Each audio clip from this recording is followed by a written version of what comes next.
Shalom Bapak Ibu Saudara yang terkasih. Sekali lagi shalom. Saya pertama-tama mengucapkan banyak terima kasih buat Bapak Gembala yang memberikan saya kembali kesempatan untuk saya boleh menyampaikan kebenaran firman Tuhan. Kalau nggak salah terakhir kali saya khotbah tanggal 25 Desember tahun lalu. Nah sekarang kembali lagi 25 Desember. Jadi saya spesialis 25 Desember. Nah hari ini saya akan menyampaikan satu kebenaran sesuai dengan tema yang diberikan, yaitu makna Natal. Kelahiran Yesus benar-benar unik dan berbeda. Sebenarnya segala sesuatu tentang Yesus itu unik. Kelahirannya, kehidupannya, pelayanannya, kematiannya, kebangkitannya, kenaikannya, dan kedatangannya yang kali kedua. Semua hal tentang Yesus itu unik. Nah, secara khusus saya mau membahas terkait dengan kelahirannya dan tujuan dari kedatangannya. Kelahiran Yesus benar-benar unik dan berbeda. Unik dan berbeda karena kelahirannya telah dinubuatkan. Dan semua nubuatan itu tergenapi dalam diri Yesus Kristus. Banyak nubuatan tentang Yesus dalam perjanjian lama. Kelahirannya, kehidupannya, pelayanannya, kematiannya, kebangkitannya. Itu semua dinubuatkan dalam perjanjian lama dan tidak ada satupun yang meleset. Detail-detailnya digenapi atau tergenapi pada diri Yesus. Itu artinya Alkitab adalah firman Allah. Yang kedua, Yesus itu adalah Mesias yang dijanjikan. Sehingga kita tidak perlu menantikan Mesias lain. Yesus itu adalah Mesias. Yesus itu adalah Allah. Tidak tergambarkan oleh setiap kita bagaimana nasib kita seandainya Yesus tidak lahir. Karena kalau Kristus tidak lahir, maka tidak akan ada pengampunan. Tidak akan ada keselamatan, tidak akan ada gereja, tidak akan ada kekristenan. Jadi tidak tergambarkan oleh setiap kita kalau seandainya Yesus itu tidak datang atau tidak lahir ke dunia. Hidup kita bernilai atau bermakna itu karena Kristus. Tanpa Kristus, kehidupan kita sama sekali tidak memiliki makna atau nilai. Jadi dapat disimpulkan bahwa kelahiran atau kehadiran Yesus adalah yang paling ditunggu-tunggu dan yang paling berdampak atau berpengaruh. Dari kisah kelahiran atau kehadiran Yesus 2000 tahun yang lalu, kita akan mendapatkan suatu gambaran besar tentang apa dan bagaimana pribadi dan karya Allah dinyatakan bagi setiap kita. Nah, ada beberapa makna Natal yang bisa kita pelajari dan kita renungkan pada ibadah yang istimewa ini. Pertama, Natal berbicara tentang keajaiban. Natal berbicara tentang keajaiban. Mengapa disebut keajaiban? Karena kelahiran Tuhan Yesus berbeda dengan manusia pada umumnya. Ia dilahirkan oleh seorang wanita tanpa melakukan hubungan biologis atau tanpa ada kontak antara pria dan wanita. Ya, jadi berbeda sekali kelahiran Tuhan Yesus itu tanpa pria. Tapi nggak jarang kita temukan hari-hari ini wanita bisa hamil tanpa ada prianya. Itu berbeda. Bagi kebanyakan orang secara khusus, bagi kaum ateis, hal ini adalah mustahil atau tidak mungkin. Namun, tidak bagi kita yang percaya kepada Tuhan. Bagi Tuhan tidak ada yang mustahil. Bagi Tuhan tidak ada yang tidak mungkin. Dia adalah pribadi yang maha kuasa. Kehadiran Sang Natal mengajarkan bagi setiap kita bahwa tidak ada yang mustahil bagi Allah. Dan terlebih lagi kelahiran Sang Natal disebut keajaiban karena yang dilahirkan itu adalah Allah yang menjelma menjadi manusia. Percaya kepada Yesus sama dengan percaya kepada Allah. Bertemu dengan Yesus sama dengan bertemu dengan Allah. Menyembah Yesus sama dengan menyembah Allah. Jadi Yesus itu adalah Allah. Yohanes pasal yang ke-14 ayat 8 dan 9. Filipus ingin supaya Yesus menunjukkan Bapa itu. Yesus menjawab setelah sekian lama. kamu bersama dengan aku, kok bisa kamu bertanya, tunjukkanlah Bapa itu kepada aku. Kamu lihat aku, kamu sudah melihat Bapa. Hal itu menunjukkan bahwa Yesus itu adalah perwakilan dari Allah Tritunggal. Dan dia bukan hanya sekedar perwakilan dari Allah Tritunggal, tapi dia adalah anggota dari Allah Tritunggal. Dia adalah pribadi kedua. Hanya Allah yang bisa menyelamatkan kita. Jadi Yesus itu adalah Allah. Yang setuju katakan amin. Yesus itu adalah Allah. Jangan mudah tergoncangkan oleh berbagai macam serangan atau kritikan yang ada yang menuduh bahwa Yesus itu adalah manusia yang diangkat jadi Tuhan. Yesus itu bukan manusia yang jadi Tuhan.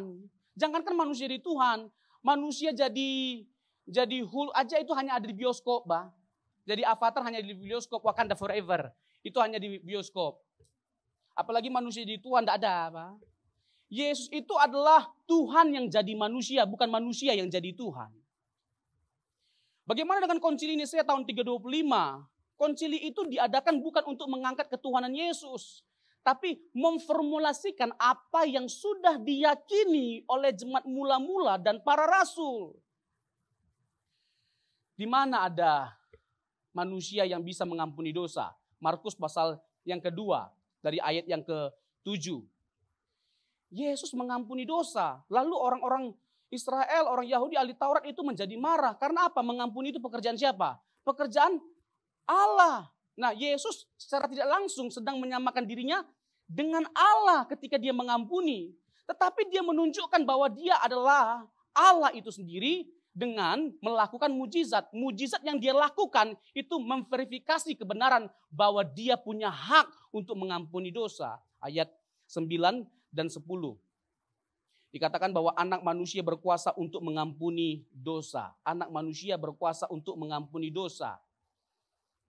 Yesus itu adalah Allah. Dia menunjukkan dengan berbagai macam tindakan atau bukti yang menunjukkan bahwa dia benar-benar Allah. Yohanes 8 ayat 58. Yesus berkata, sebelum Abraham ada, aku ada. Sebelum Abraham ada, aku ada. Jarak Yesus dengan Abraham itu 2000 tahun. Jadi orang Yahudi marah. Kamu belum sampai 50 tahun, bah. Bagaimana kamu bisa sudah melihat Abraham? Abraham bersuka cita melihat kamu. Hal itu hanya bisa make sense ditangkap oleh akal kalau kita percaya bahwa dia kekal adanya. Dia adalah pribadi yang kekal. Dia ada sebelum Abraham ada. Kata yang dipakai itu present. Aku ada. Kata yang dipakai present. Artinya tidak ada masa, tidak ada waktu di mana Yesus tidak ada. Dia selalu ada. Dan dia bukan hanya mengklaim sudah ada sebelum Abraham ada. Yohanes pasal 17, dia mengklaim bahwa dia sudah ada sebelum dunia ada. Father, glorify me with the glory I had before the world was created. Bapa, permuliakanlah aku dengan kemuliaan yang aku miliki sebelum dunia dijadikan. Ini semua adalah bukti yang menunjukkan bahwa dia tidak mungkin hanya manusia biasa. Dia juga mengklaim bahwa dia adalah Tuhan atas hari Sabat. Tapi kan Yesus tidak pernah berkata, akulah Tuhan dan sembahlah aku secara langsung. Memang tidak ada apa.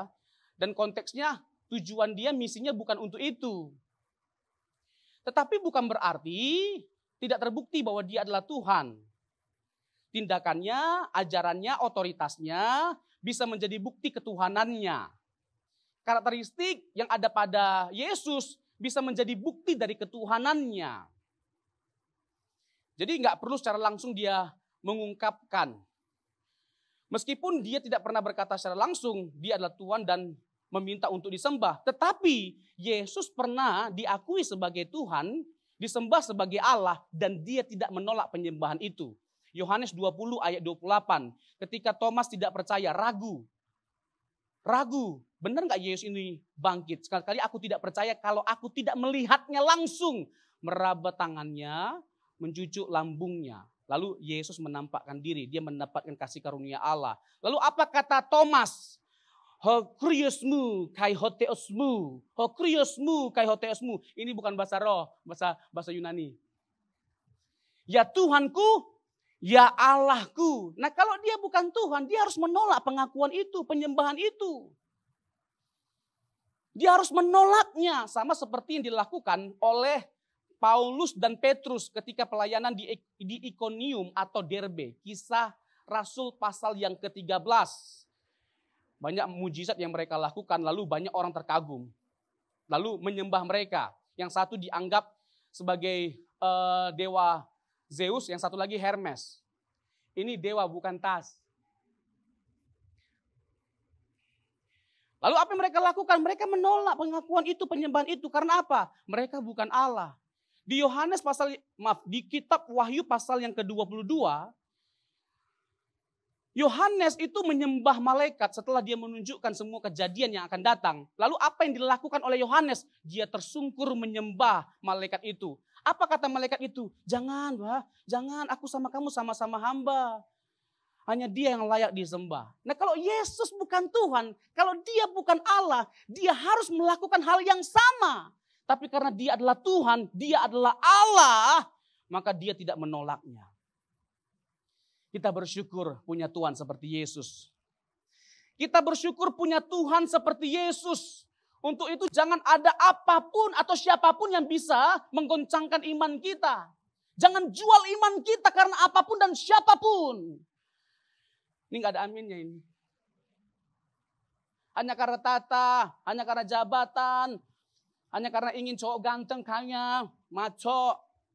Jangan sampai ada di antara kita yang menggantikan atau menjual imannya. Sekali Yesus, tetap Yesus. Iya. Dan bertumbuhlah dalam iman kita akan Yesus. Jangan seperti artis itu. Yang sudah 13 tahun jadi Kristen, lalu tinggalkan agamanya. Dulu waktu jadi Kristen dia bersaksi, aku dipeluk oleh Tuhan Yesus, aku lihat Tuhan Yesus, aku merasakan kehangatan pelukannya. Waktu 13 tahun yang lalu, tiba-tiba dia tinggalkan imannya. Mana kesaksiannya? Yang 13 tahun yang lalu katanya ketemu dengan Tuhan Yesus, bohong dong semuanya. Saya sih pada akhirnya gak mempersoalkan dia tinggalkan imannya. Saya gak perlu sebutkan namanya, mungkin Bapak Ibu udah tahu. Dia artis, mantan Indonesian Idol. Dia artis. Dia tinggalkan imannya, saya gak persoalkan pada akhirnya. Yang saya sedih itu, tahu gak apa? Alasannya. Alasannya itu menyedihkan. Kenapa kamu kembali lagi dengan agama lamamu? Iya, saya sedih, saya takut. Nanti bagaimana kalau saya meninggal, siapa yang mandiin? Lah, kok masalah mandi dipersoalkan, Bang? Gak sekalian samponya dipersoalkan? Nanti pakai bulu mata anti badai ke apa? Pakai Rexona? Gak sekalian dipersoalkan. Kalau sudah mati, udah selesai, Bang, urusan kita. Jiwa langsung masuk surga, Bang. Mayat kita mau diurus gak diurus, dibuang ke laut juga gak jadi masalah. Bang. Yang penting jiwa kita selamat. Amin. Masuk surga itu yang paling penting. Dengan sungguh-sungguh kita memperkarakan iman kita kepada Yesus. Mencintai Tuhan Yesus dengan radikal. Kita mengikuti jejaknya, teladan hidupnya. Bagaimana dia hidup, seperti itu kita hidup. Itu yang harus kita lakukan. Kalau masalah keselamatan itu pasti. Gak usah dipersoalkan. Sama-sama katakan pasti. Sama-sama katakan pasti. Pasti masuk surga kalau diperkarakan. Pasti masuk Taman Eden kalau diperkarakan. Kalau nggak diperkarakan, Taman Lawang.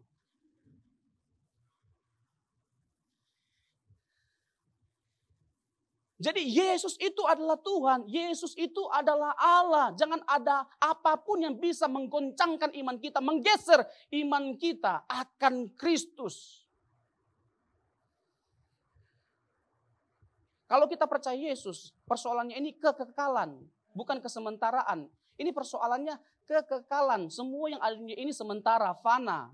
Semu, hanya sementara. Dan semuanya akan kita tinggalkan. Tidak ada satupun yang kita bawa. Harta kita itu di surga. Selama kita di bumi ini kita hidup berkenan. Kita berdampak bagi banyak orang. Kita benar-benar menunjukkan bahwa kita adalah garam dan terang dunia. Itu harta kita.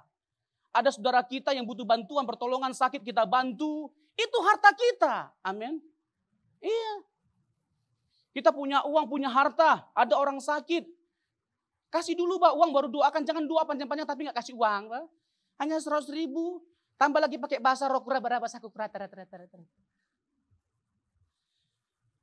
Kasih dulu uangnya Pak. Baru doakan. Amin Bapak Ibu. Iya. Itu yang harus kita lakukan. Sebagai pengikut Yesus. Sehingga kita bisa memaknai Natal dengan benar. Jadi Natal itu berbicara tentang keajaiban. Yesus itu adalah Allah sejati dan manusia sejati. Hanya Allah dan manusia sejatilah yang dapat menjadi penyelamat dan pengantara antara Allah dan manusia. 1 Timotius 2 ayat 5 dan 6. Jadi yang pertama, Natal itu berbicara tentang keajaiban. Yang kedua, Natal itu berbicara tentang peperangan, war. Peperangan. Dalam Kejadian 3 ayat 15, ayat ini disebut sebagai proto-evangelium oleh seorang bapak gereja yang bernama Irenaeus, yang artinya adalah ayat penginjilan pertama sekali. Kejadian 3 itu berbicara tentang kejatuhan manusia dalam dosa. Di Kejadian 3 di pasal yang sama, Tuhan menyatakan janji keselamatan bagi umat manusia dengan akan menghadirkan seorang juru selamat, di mana keturunan dari perempuan itu akan menginjak kepala ular. Ular itu akan menginjak tumitnya. Dan Tuhan melakukan hal ini ketika dia disalibkan. Salib adalah lambang dari kemenangan. Tadinya salib itu adalah lambang dari kutuk. Mengapa Yesus disalib? Karena kita adalah orang-orang yang terkutuk karena kejatuhan dalam dosa. Nah, salib adalah lambang dari kutukan. Sehingga itulah alasan mengapa dia dihukum dengan cara disalibkan. Galatia pasal yang ketiga, terkutuklah orang yang disalibkan. Jadi Yesus menjadi terkutuk, menjadi terhina, terhukum karena kesalahan kita. Bukan karena kesalahannya. Jadi Kejadian 3 ayat 15 itu Allah menyerukan peperangan dengan kuasa kegelapan. Salah satu cara kita meringkas cerita besar Alkitab adalah dengan melihatnya sebagai peperangan antara ular dan keturunan perempuan. Iblis tahu bahwa Allah bekerja dalam sejarah. Iblis tahu bahwa Allah sudah mengikatkan janjinya dengan orang tertentu dari keturunan Raja Yahudi tertentu. Orang ini bukan saja harus dari keturunan perempuan, tetapi juga keturunan Abraham dan Sarah. Selain itu dia juga harus dari suku Yehuda, keturunan Raja Daud. Jadi iblis memusatkan perhatiannya untuk menjegal benih mesianis di berbagai titik di sepanjang garis keturunan keluarga itu.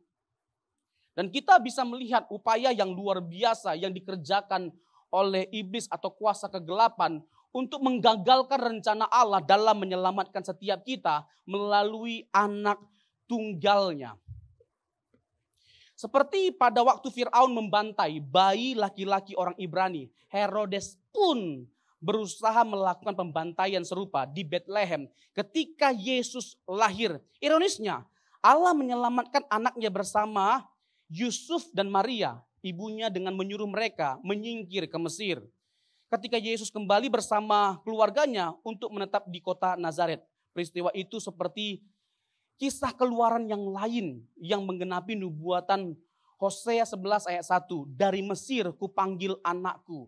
Jadi Natal itu berbicara tentang peperangan antara kuasa kegelapan dengan Allah. Kita bisa melihat berbagai macam upaya atau usaha, perjuangan yang dilakukan oleh setan untuk menggagalkan karya keselamatan itu. Kita bisa melihat bagaimana Yesus pernah dicobai, Matius pasal yang keempat, oleh iblis ketika di padang gurun.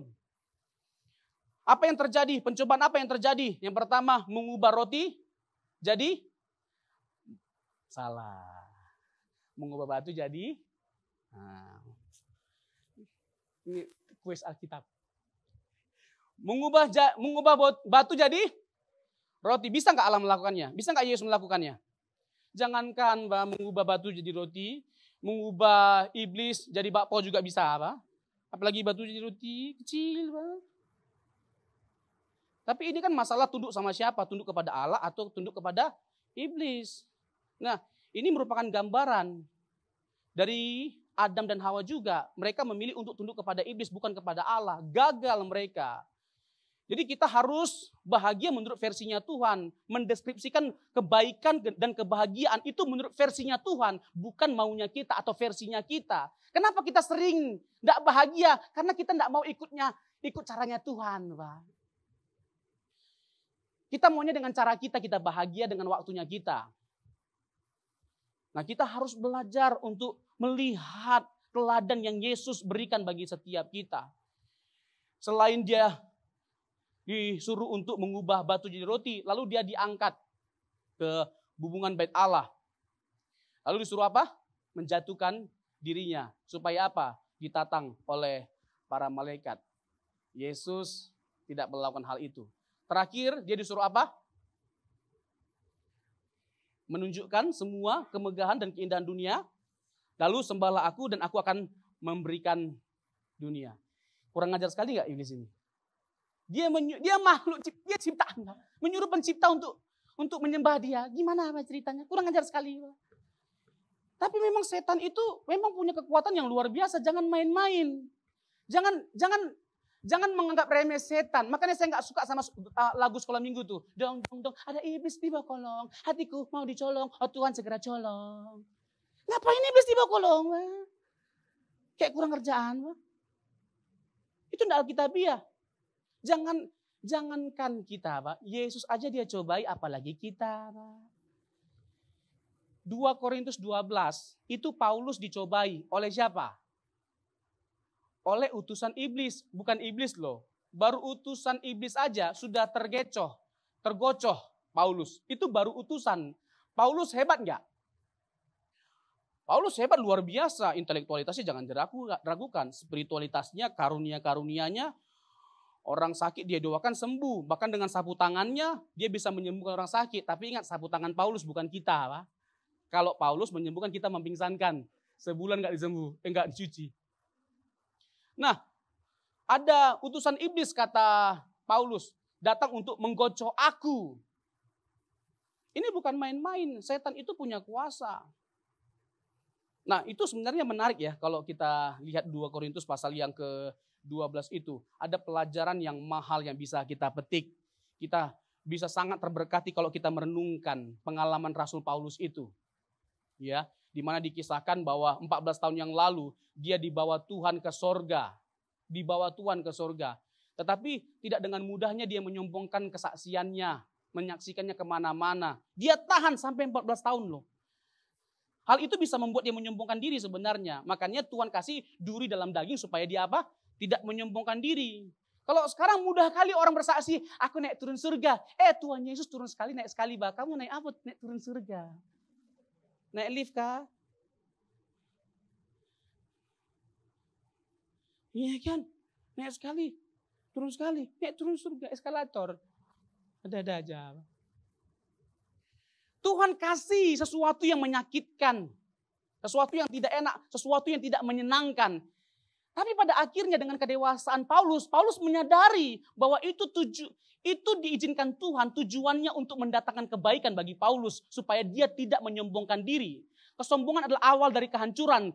Tuhan tidak ingin Paulus mengalami kehancuran dengan menyombongkan diri. Untuk itu lebih baik Tuhan menghajar Paulus. Dan Paulus mau memberi diri untuk dihajar oleh Tuhan. Barang siapa ku kasih, ia kutegur dan ku hajar. Tuhan tidak ingin kita hancur. Ada banyak hal dalam hidup ini yang membuat kita bisa hancur. Dan tidak jarang Tuhan menghajar kita supaya apa? Kita tidak hancur. Kalau Tuhan menghajar kita, itu artinya Tuhan sayang sama kita. Kalau kita terus berbuat dosa, Tuhan gak lagi hajar kita. Itu artinya Tuhan sudah mulai tidak sayang. Jadi percayalah bahwa dalam segala hal Tuhan mendatangkan kebaikan bagi setiap kita. Kesimpulannya jelas.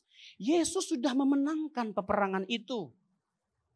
Kerajaan iblis jelas sudah dikalahkan. Namun masih ada pertempuran kecil yang harus kita hadapi. Kita adalah para pewaris Kristus. Gerejanya kini dapat menjarah istana iblis dan membebaskan para tawanannya. Iblis sudah diikat sehingga ia tidak lagi dapat menipu bangsa-bangsa dan Injil dapat mengalami keberhasilan dengan kuasa Roh Kudus. Dengan kuasa apa kita bisa menaklukkan setan? Bukan salib, bah. Salib, setan tidak takut sama salib. Itu pembodohan dari TV-TV. Vampir takut sama salib. Kalau setan takut sama salib, berarti setan takut sama tiang jemuran. Karena berbentuk salib, bah. Sama tiang listrik, bah. Setiap kali terbang nyangkut. Setan tidak takut dengan salib. Setan takut dengan pribadi yang disalibkan 2000 tahun yang lalu dan para pengikutnya yang percaya dan memberikan hidupnya kepada Yesus yang tersalib. Itu setan takut. Yakobus 4 ayat 7, tunduklah kepada Allah, lawanlah si iblis maka dia akan, tapi kenyataannya yang lari siapa? Enak kali memang cuma lewasnya jujur-jujur. Yang lari siapa? Kita. Iya. Kadang-kadang masih aja ada orang yang takut ya kan. Jam 2 malam minta ditemani sama suami untuk kencing ke belakang. Bangun, kencing. Tapi kalau di gereja nyanyinya iblis keinjak-injak, iblis keinjak-injak. Apa diinjak-injak? Apa? Ya kan? Kalau di gereja ngakunya aku anak Allah. Sampai di kuburan, maaf anak babi mau lewat. Ya kok jadi anak babi? Di gereja anak Allah apa? Kok tiba-tiba anak babi mau lewat? Apa? Jadi kita harus percaya bahwa kita adalah orang-orang yang telah diberi kuasa oleh Tuhan. Kita harus tunduk kepada Dia. Dengan cara seperti itu kita bisa menaklukkan kuasa kegelapan. Karena hal yang serupa yang dilakukan oleh Yesus, menaklukkan kuasa kegelapan. Si iblis dengan jalan memiliki ketundukan 100% terhadap Allah. Itu yang harus kita lakukan. Spirit itu yang harus kita warisi. Yang kedua, dengan memberi diri kita untuk dikuasai oleh Injil. Untuk dikuasai oleh Injil. Injil atau Alkitab adalah standar tertinggi bagi setiap kita. Untuk kita mengevaluasi ajaran kita, doktrin kita, pelayanan kita, gereja kita, kehidupan kita. Semakin dalam kita menggali kebenaran Injil, semakin dalam perenungan kita akan Injil, semakin kita bisa melihat kegelapan, kelemahan, dosa yang ada pada diri kita. Sampai hal yang terkecil kita bisa lihat dan persoalkan. Semakin dekat kita dengan terang itu, semakin terlihat semua kegelapan yang ada pada diri kita. Untuk itu, mari setiap kita punya waktu yang khusus untuk kita membaca Alkitab. Punya waktu yang khusus baca Alkitab. Beli Alkitab baru, baca seperti yang dilakukan atau digalakkan oleh Bapak Gembala kita. Pembacaan kitab suci. Masih berjalan ya Pak Gembala ya? Coret-coret Alkitab kita apa? Semakin kotor Alkitab kita, semakin bersih hati dan pikiran kita. Semakin bersih Alkitab kita, semakin kotor hati dan pikiran kita. Pertanyaan saya, Alkitab Bapak Ibu bersih atau kotor?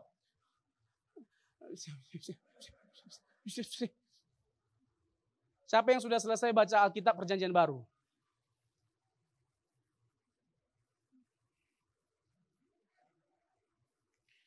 Perjanjian Lama? Dua-duanya? Luar biasa memang cuma levos ini ya. Berikan tepuk tangan bagi Tuhan kita. Emas sekali tepuk tangannya Pak.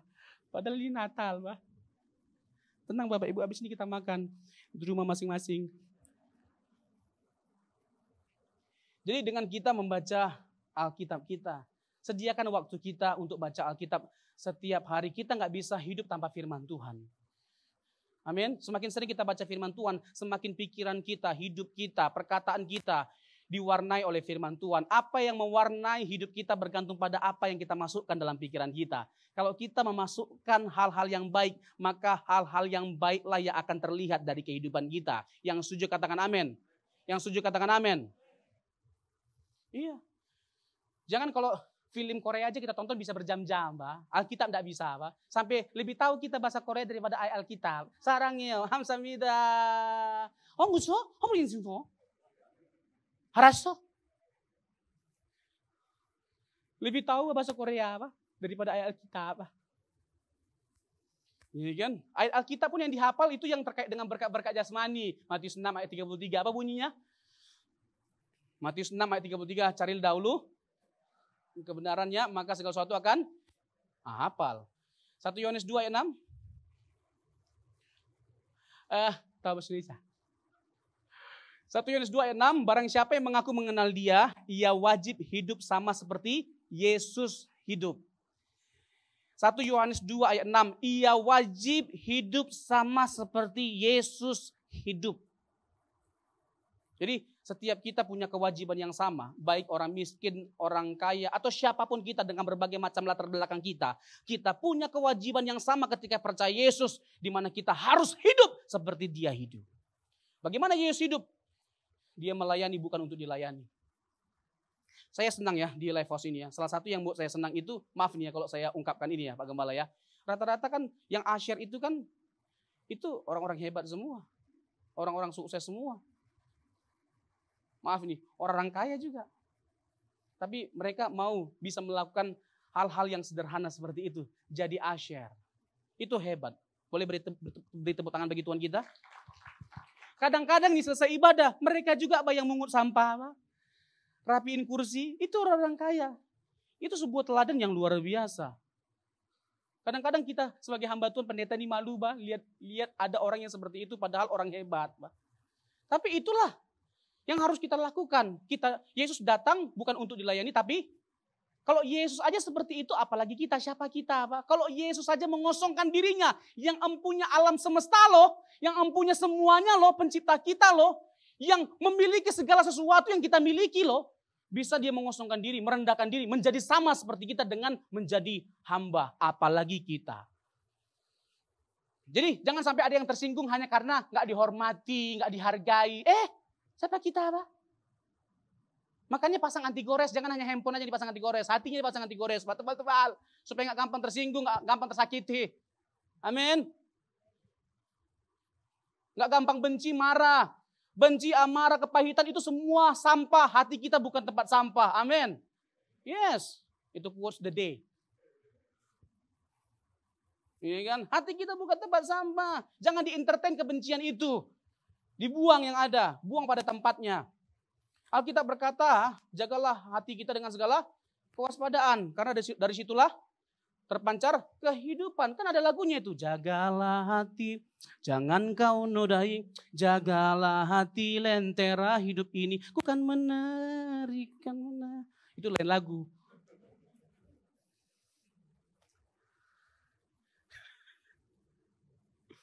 Aduh Tuhan. Jadi Bapak Ibu Saudara yang terkasih, kita harus dengan sungguh-sungguh memberi diri kita untuk dikuasai oleh Injil dan Roh Kudus. Dan ciri utama dari seseorang yang dikuasai oleh Roh Kudus, itu menghasilkan buah roh, bukan berbahasa roh. Tidak bisa bahasa roh, jangan berkecil hati, tidak jadi masalah. Tapi masalahnya apa? Ada yang ngajarkan, kalau nggak bisa bahasa roh, nggak dewasa rohani. Di mana ayatnya? Kalau nggak bisa bahasa roh, nggak masuk surga. Karena nanti di surga bahasa roh, nggak ada di Alkitab. Nggak ada. Karena ada yang ngajarin seperti itu. Ada yang sampai buat les bahasa roh. Coba bahasa roh dileskan gimana ceritanya? Bilang di, bilang dada, gabungkan. Dadi, dada, di, dada. Dadi, dada. Bahasa roh dileskan. Saya bukan anti bahasa roh, saya bahasa roh. Iya, kadang-kadang ya maaf nih ya, nggak sedikit bahasa roh itu palsu. Karena apa? Bisa sama semua. Depan laba-laba sampai belakang laba-laba semua. Spiderman, satu ruangan jadi Spiderman. Aduh, ada aja. Saya bukan anti bahasa roh. Tapi saya nggak setiap kali ibadah bahasa roh. Jarang, Pak. Sekali-sekali aja. Yang paling penting itu kalau kita dipimpin oleh roh, bukan berbahasa roh, menghasilkan buah roh. Untuk apa kita bisa berbahasa roh tapi nggak menghasilkan buah roh? Amin. Mana kasih kita? Jangan hanya jago berbahasa roh. Mana kasih kita? Mana kebaikan kita? Mana kelemah lembutan kita? Itu semua dong yang diperkarakan kalau kita berbicara tentang Roh Kudus. Dan Roh Kudus itu adalah pribadi dan Allah. Sering Roh Kudus digambarkan sebagai api, air, merpati. Tapi itu hanya gambaran. Roh Kudus bukan api, bukan air, bukan merpati. Dia pribadi, dia Allah. Dia sama seperti Bapa. Sebagaimana Bapa itu maha besar, maha kuasa. Begitu juga dengan Roh Kudus. Dan kebesaran dan keagungan Allah ada pada kita ketika Roh Kudus dicurahkan bagi setiap kita. Yang setuju katakan amin. Berikan tepuk tangan bagi Tuhan kita. Natal juga berbicara tentang apa? Pengharapan. Kita semua adalah orang-orang yang tidak berpengharapan ketika jatuh ke dalam dosa. Nah, kehadiran Yesus untuk memberikan pengharapan bagi setiap kita. Tidak ada yang lebih mengerikan selain kehilangan pengharapan. Tidak ada yang lebih mengerikan selain ketika kita kehilangan harapan. Orang bisa sampai mengakhiri hidupnya ketika kehilangan harapan. Yang ketiga, Natal itu berbicara tentang pembebasan. kebebasan adalah hal yang dinantikan oleh banyak orang. Secara khusus masa pandemi sejak tahun 2020 awal sampai sekarang telah menempatkan banyak orang dalam penjara. Sebagian orang terpenjara dalam kesedihan karena kehilangan orang yang mereka kasihi. Dan saya juga mengalami hal yang sama di masa pandemi. Sebagian lagi terbelenggu dalam kekecewaan dan keputusasaan karena pekerjaan dan keluarga mengalami goncangan besar. Ada pula yang terikat dengan kekhawatiran menghadapi tahun yang baru ini. Akankah tahun depan 2023 menjadi lebih baik daripada 2 atau 3 tahun terakhir? Bahkan sampai ada yang memprediksi bahwa tahun depan adalah tahun yang gelap. Gelap. Gelap. Tapi sebagai anak Tuhan kita nggak perlu khawatir. Yang kita perlu persoalkan itu bukan masalah apa yang akan kita hadapi, tapi kita berjalan bersama dengan siapa. Bukan masalah apa yang kita akan hadapi, tapi kita berjalan bersama dengan siapa. Selama kita terus memastikan diri kita berjalan bersama dengan Yesus, tidak ada masalah apapun yang perlu kita takuti. Saya boleh nyanyi nggak? Boleh ya. Soalnya saya grogi, WL-WL-nya jago-jago semua. Bisa minta pemain keyboardnya. Tenang aja bang, saya udah jinak. Bang Peter kan? Saya tahu namanya. Udah saya lihat tadi soalnya. Kunci C bang ya. Segala perkara dapat kita tanggung bersama dengan Yesus. Enggak selamanya terjadi mujizat. Bapak Ibu, kata-kata itu kurang tepat ya. Setiap hari ada mujizat. Enggak setiap hari ada mujizat. Siapa di antara kita yang doanya pernah enggak dijawab oleh Tuhan? Ada? Oh banyak kali. Sama saya juga. Berdoa berkali-kali. Paulus juga sama. Jadi jangan ada seorang pun yang menganggap kita kurang mencintai Tuhan, kurang beriman hanya karena doa kita nggak dijawab oleh Tuhan. Oh enggak, justru kita harus menunjukkan bahwa kita dewasa rohani. Ketika Tuhan tidak jawab doa kita tetap mencintai Tuhan. Amin. Nah lagu ini menguatkan sekali. Segala perkara dapat ku tanggung di dalam Dia yang memberi kekuatan. Tuhan Yesus penolong dan sahabat. Apa? Tetap percaya Tuhan segala perkara dapat ku tanggung. Segala perkara dapat ku tanggung di dalam Dia yang memberi kekuatan.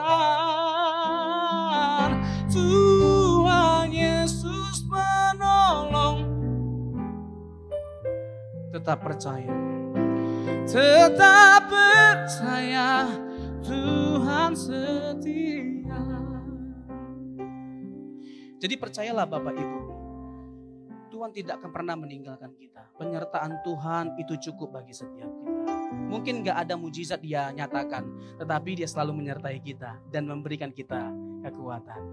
Bersama dengan Bapa kita melewati semuanya. Bersamamu Bapa, ku lewati semua perkenanmu yang teguhkan hatiku. Engkau yang bertindak, memberi pertolongan. Anugerahmu besar berlimpah bagiku.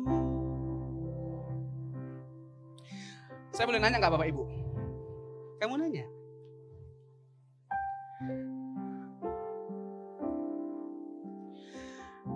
Apakah kita akan tetap mencintai Tuhan walaupun sakit kita gak disembuhkan?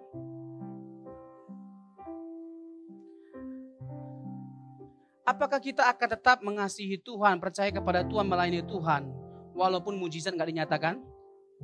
Walaupun kita gak diberkati? Luar biasa memang Jemaat Lifehouse ini. Kasih tepuk tangan dulu, aduh. Hebat kali. Saya suka lagu zaman dulu ya. Kunci C lagi Bang ya. Iya, ini kuncinya abnormal semua memang.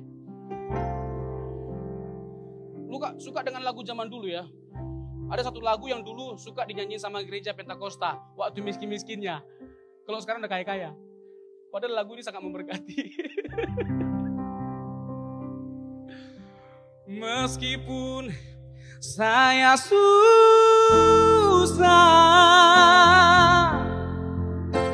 menderita dalam dunia, saya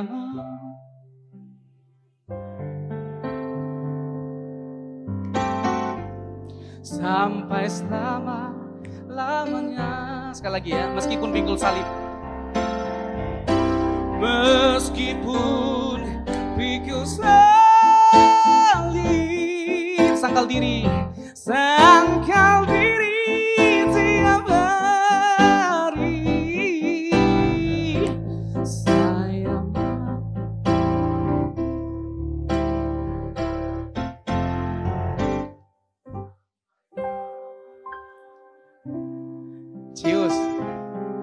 Cius. Ada kisah 10 orang penyakit kusta datang kepada Yesus untuk disembuhkan tentunya. Pertanyaan saya, dari 10 orang itu berapa yang disembuhkan? Ini ada yang 10, ada yang 1, beda-beda Pak Alkitab kita nih. Hah? Udah beda ngotot lagi, 1 semua. Kalau kurang yakin, minimal pelanin suaranya Pak. Berapa? Ya kan? Kalau kurang yakin, ragu-ragu, minimal begitu Pak. Pelan-pelan.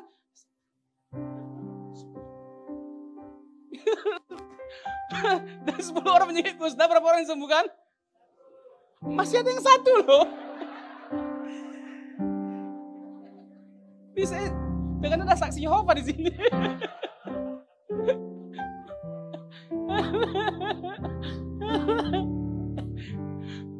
Yang disembuhkan 10 orang. Pertanyaannya, berapa orang yang datang kepada Yesus untuk bersyukur? Nah, ini kompak jawabannya, berpaten. Dari tadi kayak. Yang datang itu cuma 1, miris nggak? Nah, nggak jarang kita seperti itu. Ketika kita miskin ingin diberkati, datang sama Tuhan Yesus. Ketika susah, datang sama Tuhan Yesus. Ketika sakit, datang sama Tuhan Yesus. Cari Tuhan Yesus. Kalau 5 kali ibadah, 5-5-nya kita datang Pak, ke gereja Pak. Ini kan puasa hampir setiap hari. Supaya apa? Tuhan berkati, Tuhan tolong, Tuhan sembuhkan, Tuhan nyatakan mujizatnya, Tuhan buka jalan. Waktu kita susah. Tapi waktu kita sudah sembuh, Tuhan berikan apa yang kita minta. Di mana kita? Nah, ini memang jujur kali Jemaat Lifehouse ini. Pulang, hilang. Kebanyakan seperti itu, hilang. Jadi, kalau kita kaya, lalu tinggalkan Tuhan, jadi binasa. Lebih bagus kita miskin, Pak. Kan gak terima kan? Gak terima. Daripada kita disembuhkan, lalu tinggalkan Tuhan Yesus, lebih bagus kita gak usah disembuhkan, Pak. Tapi lebih bagus disembuhkan, diberkati, ikut Tuhan Yesus. Saya tahu apa yang di hati Bapak Ibu. Karena kita sama. Ini waktunya masih lama Pak Gem ya. 2,5 jam.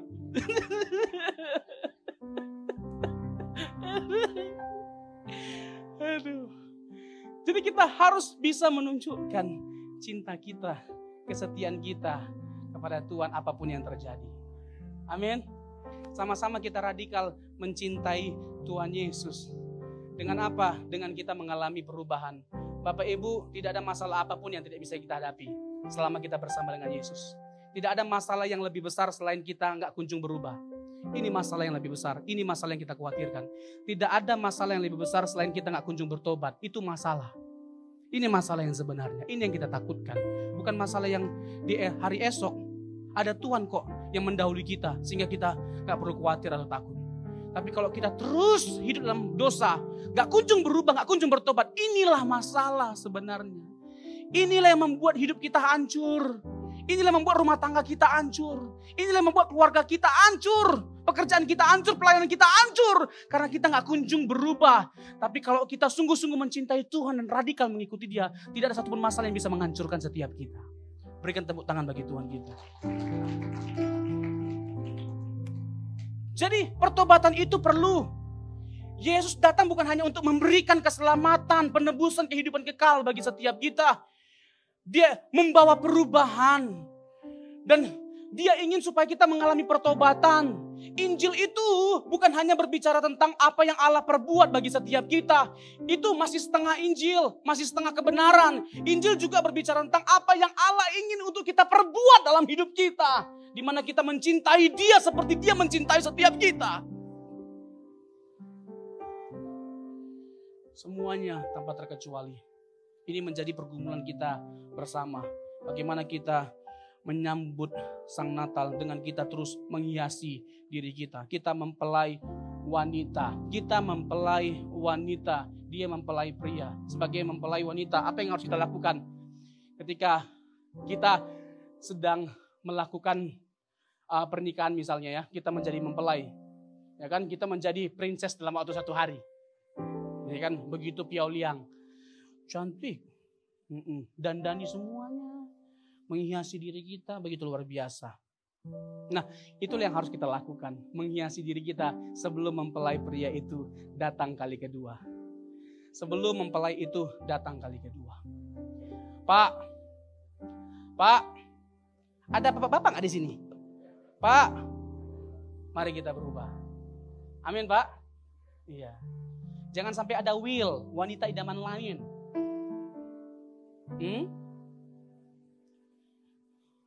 Apalagi kalau bapak-bapak yang tidak pernah romantis tiba-tiba romantis.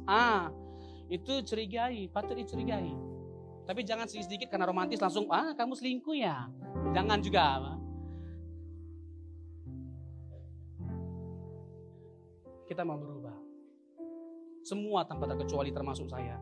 Kita sama-sama berkomitmen untuk berubah. Anak-anak muda, ya kan? Jangan tunggu tua baru bertobat. Nanti aja aku sungguh-sungguh mencintai Tuhan ketika tua. Kalau sampai tua, kalau besok mati. Ya kan? Dewasa itu pilihan, tua itu mutlak. Nah gak sedikit orang yang tua tapi gak dewasa. Tapi kalau isinya orang tua dewasa semua. Biar aman saya pulang. Dewasa semua. Ya kan anak-anak muda. Mari dengan di masa muda kita jadi berkat dari sejak muda. Jangan hanya jago quotes. Kan anak muda ini kan lagi ngetren-ngetrennya jago banget kalau quote. Kalau quotes itu indah kali. Hidupku tidak ada artinya tanpa Yesus. Tapi jangan hanya ngemeng doang, hidupin dong. Amin. Tapi kalau pacaran bebas, pergaulan bebas, pakai narkoba ini dan sebagainya macamnya. Gimana mau jadi teladan seperti itu? Ya kan?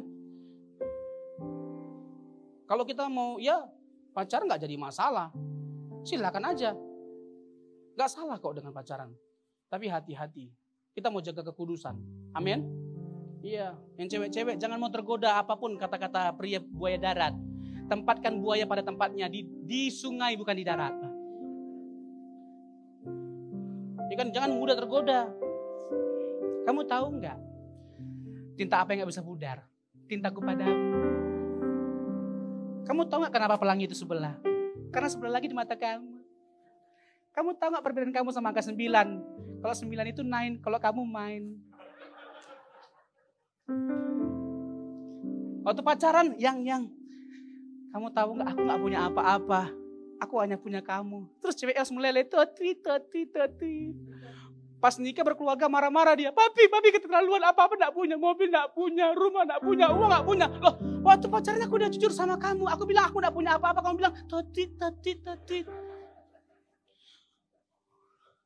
Buka mata lebar-lebar. Persoalkan apakah dia mencintai Tuhan sungguh-sungguh atau tidaknya. Bukan hanya seiman, tapi sungguh-sungguh mengasihi Tuhan. Banyak orang yang seiman tapi gak sungguh-sungguh mengasihi Tuhan. Capek hati nanti lah. Capek, bener.